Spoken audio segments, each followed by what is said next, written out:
살아계신 주님 찬양합니다. 샬롬, 반갑습니다. 우리 사랑하는 더원사는 교회 성도님들을 주님의 이름으로 사랑하고 또 축복합니다. 이 시간에 함께 우리 말씀으로 나아갈 때 우리 생명의 상 사무엘상 8장 10절부터 22절까지의 말씀 우리 함께 살펴보도록 하겠습니다. 사무엘상 8장 10절부터 22절까지의 말씀 우리 함께 읽도록 하겠습니다. 함께 읽겠습니다. 사무엘이 왕을 요구하는 백성에게 여호와의 모든 말씀을 말하여 이르되 너희를 다스릴 왕의 제도는 이러하니라. 그가 너희 아들들을 데려다가 그의 병거와 말을 어거하게 하리니 그들이 그 병거 앞에서 달릴 것이며 그가 또 너희의 아들들을 1000부장과 50부장을 삼을 것이며 자기 밭을 갈게 하고 자기 추수를 하게 할 것이며 자기 무기와 병거의 장비도 만들게 할 것이며 그가 또 너희의 딸들을 데려다가 향료 만드는 자와 요리하는 자와 떡 굽는 자로 삼을 것이며 그가 또 너희의 밭과 포도원과 감람원에서 제일 좋은 것을 가져다가 자기의 신하들에게 줄 것이며 그가 또 너희의 곡식과 포도원 소산의 11조를 거두어 자기의 관리와 신하에게 줄 것이며 그가 또 너희의 노비와 가장 아름다운 소년과 나귀들을 끌어다가 자기 일을 시킬 것이며 너희의 양떼의 10분의 1을 거두어 가리니 너희가 그의 종이 될 것이라. 그날에 너희는 너희가 택한 왕으로 말미암아 부르짖되 그날에 여호와께서 너희에게 응답하지 아니하시리라 하니 백성이 사무엘의 말 듣기를 거절하여 이르되 아니로소이다. 우리도 우리 왕이 있어야 하리니 우리도 다른 나라들 같이 되어 우리의 왕이 우리를 다스리며 우리 앞에 나가서 우리의 싸움을 싸워야 할 것이니이다 하는지라. 사무엘이 백성의 말을 다 듣고 여호와께 아뢰매 여호와께서 사무엘에게 이르시되 그들의 말을 들어 왕을 세우라 하시니 사무엘이 이스라엘 사람들에게 이르되 너희는 각기 성읍으로 돌아가라 하니라. 아멘. 자, 사무엘은 왕을 구하는 이 이스라엘 백성들과 대립하고 있습니다. 그러면서 사무엘이 이 이스라엘 백성들에게 이야기하는 것이 무엇이냐면 너희가 왕을 구하는 것은 결국 하나님을 저버리는 것, 하나님을 버리는 것과 같은 모습이다라고 강조하는 것이죠. 그럼에도 불구하고 이 이스라엘 백성들의 말은 무엇입니까? 그럼에도 불구하고 우리는 왕이 있어야 합니다 라는 것을 이야기하고 있다는 것이죠. 이 말을 거절할 뿐만 아니라 어떻게 보면 이 이스라엘 백성들은 하나님을 버리고 하나님이 왕이 되어주셨던 신정 정치를 버리고 이제는 왕정 정치를 시작하려고 하는 것 같습니다. 이러한 백성에게 이 사무엘은 왕을 세운 이 결과가 얼마나 비참할지를 설명하고 있습니다. 그 첫 번째 결과는 무엇이냐면 고통과 역경이 그들 가운데 찾아온다라는 것입니다. 이스라엘 백성들은 군사적으로 강력한 왕을 요구했습니다. 지금 시대에도 이러한 왕들을, 이러한 대통령을 또한 구하고 있을 것입니다. 사무엘은 이러한 백성의 요구를 하나님께 나아가 기도했습니다. 그때 하나님은 사무엘의 기도를 들으시고 왕을 구하는 이스라엘 백성들이 맞이할 결과를 이야기하셨습니다. 또한 경고하셨습니다. 이스라엘을 향한 하나님의 경고는 어떻게 보면 그들의 역사를 통하여서 우리는 너무도 잘 알고 있을 것입니다. 사울을 통하여서 또한 다윗을 통하여서 솔로몬을 통하여서 나라는 더 잘 되고 나라는 더 부유해질 수 있지만 더욱더 이스라엘 땅 가운데 왕이 있지만 왕이 없어서 하나님을 섬기지 못하는 그러한 시대가 도래하고 있고 또한 결국은 이 왕이 패역하여 이스라엘 민족들을 고난과 고통 가운데로 이끄는 모습, 또한 결국은 바벨론과 아수르라는 이방 지역, 이방 나라 가운데에 멸망을 맞이하게 되는 그러한 상황들을 경험하게 된다는 것이죠. 어떻게 보면 이것은 참 많은 고통입니다. 참 많은 어려움입니다. 그럼에도 불구하고 백성들은 이것을 요구하고 있다는 것이죠. 이들이 왕을 구하는 것은 이것과 같습니다. 하나님, 저희는 고통받겠습니다. 하나님, 저희는 그냥 하나님께 버림받겠습니다.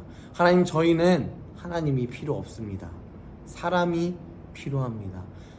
당당한 또한 강한 군사력을 가진 왕이 필요합니다 라고 이야기하고 있다는 것이죠. 하지만 이들은 너무도 쉽게 잊었습니다.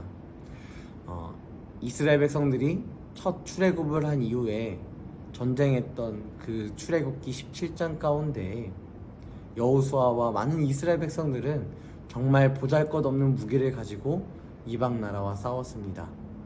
하지만 그 싸움 가운데 가장 중요했던 것은 그들의 군사력이나 힘이 아니라 하나님이 그들을 승리하게 하셨다라는 것입니다.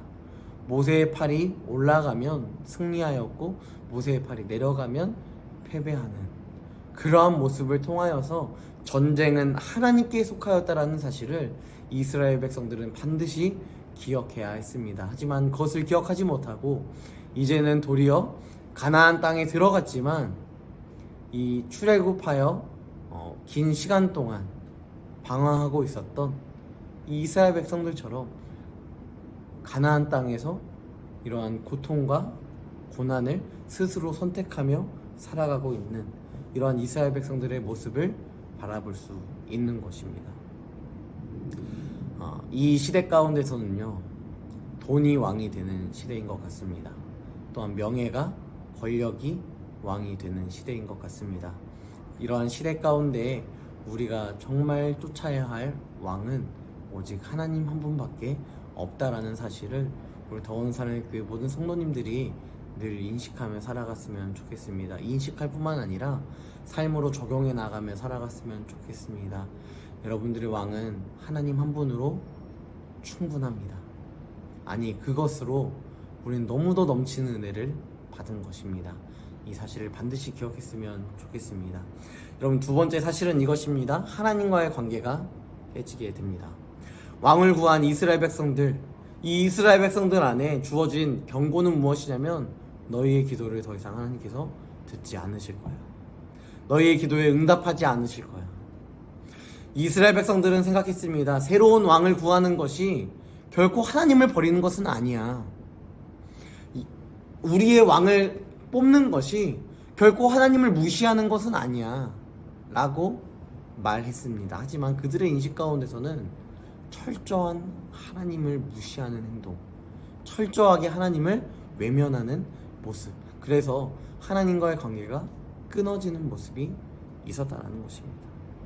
이스라엘 백성들은 새로운 왕을 세우는 것이 결코 하나님을 버리는 것이라 생각하지 않았습니다. 얼마든지 하나님도 섬기고 왕도 섬길 수 있다고 생각했어요. 그러나 하나님은 이 이스라엘의 행위가 분명한 반역의 행위고 또한 하나님을 저버린 행위라고 정리하셨고 또한 분명하게 말씀하고 있다라는 것입니다. 하나님은 당신의 백성이 두 마음을 품는 것을 원치 않으십니다. 성경에서도 나와 있습니다. 두 마음을 품지 말아라 라고 이야기하고 있습니다. 또한 우리에게 하나님은 계속해서 권면하십니다. 첫사랑을 회복해라. 하나님을 향한 사랑을 회복해라. 여러분, 우리가 처음 하나님을 믿었을 때 하나님의 사랑만으로 우리가 충분하지 않았습니까? 이 신앙의 모습을 우리가 계속해서 간직하며 살아가기를 하나님은 우리 가운데 원하신다라는 것입니다. 또한 이스라엘은 왕이 없어서 군사력으로 패배하고 주눅들어 있는 것이 아닙니다. 이것을 우리가 착각해서는 안 되는 것입니다. 여러분들의 삶 가운데 하나님이 주인 되셨습니까? 그럼 그 주인 된 삶 가운데 혹여나 고통이 있고 또한 염려가 있으십니까? 물론 하나님과 끊어진 관계 가운데 고통과 염려가 있을 수 있지만 하나님이 내 안에 있다 할지라도 우리 안에는 고통과 염려가 반드시 동반될 수 있습니다. 하지만 그 고통과 고난 가운데 우리가 참 위로가 되는 것은 무엇이냐면 우리의 돌파구가 있다는 것이죠. 그 돌파구는 바로 하나님이십니다.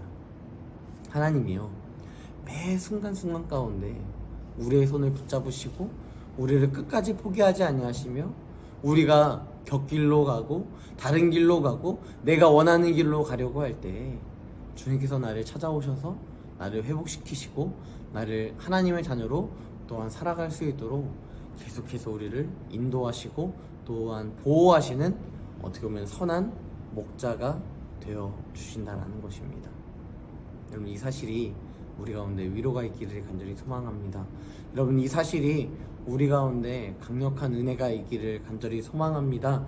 하나님과의 관계가 깨지는 것을 우리가 간절히 바라는 것이 아니라 하나님과 더 간절한, 하나님 앞에 더 귀한 관계로 세워지기를 소망합니다.